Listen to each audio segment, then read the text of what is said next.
visibility dashboards worth it?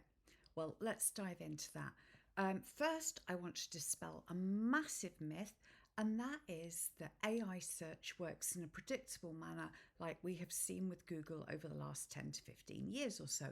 But AI search is actually very different. And what people are doing with AI dashboards, which cost an awful lot of money to track mentions, what they're doing is they're entering the same prompt into ChatGPT, Claude, Perplexity, Gemini, wherever.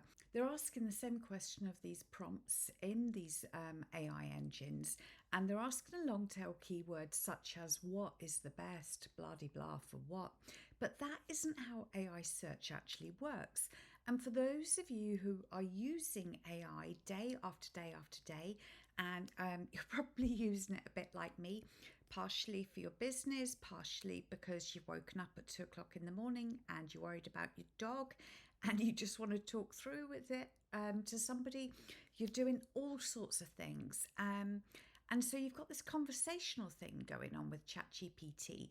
And the more the language model gets to know you, especially if you've got a pro plan and it's taking in memories and it's learning about the way you work, the way you talk, little tidbits about your life and the way you operate, what you do with your time, etc. For example, I asked it last week, a couple of weeks ago. I said, I've just bought a brand new car. You know where I live. You know that I hate electric vehicles. Sorry if you're a super fan. And I want to be higher up off the ground because I'm struggling with headlights in the winter, and living as far north as I do, we get an awful lot of winter, and having that glare come into my eyes is really freaking me out. Anyway, ChatGPT, guess which car I bought? And that was literally my question. I said, knowing everything you know about me, what car do you think I recently bought? That is how honed in the AI engines are on us personally. So if we go into these and we're prompting what is the best bloody blah blah for this, it's not working like Google and pulling up those 10 blue links. It's given a very personalized response. This really is like your personal assistant going out and getting very specific information, the best fit for you. And so putting these prompts in, it's a false metric. It's like ringing your own doorbell 10 times in a row and saying, woohoo, somebody answered the door. Well, that doesn't make you the most popular person in the street, does it?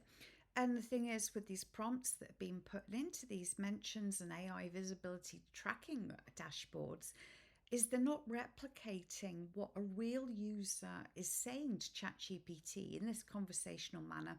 There is absolutely no way to understand the history of the conversation and the understanding that the LLM has about this specific person.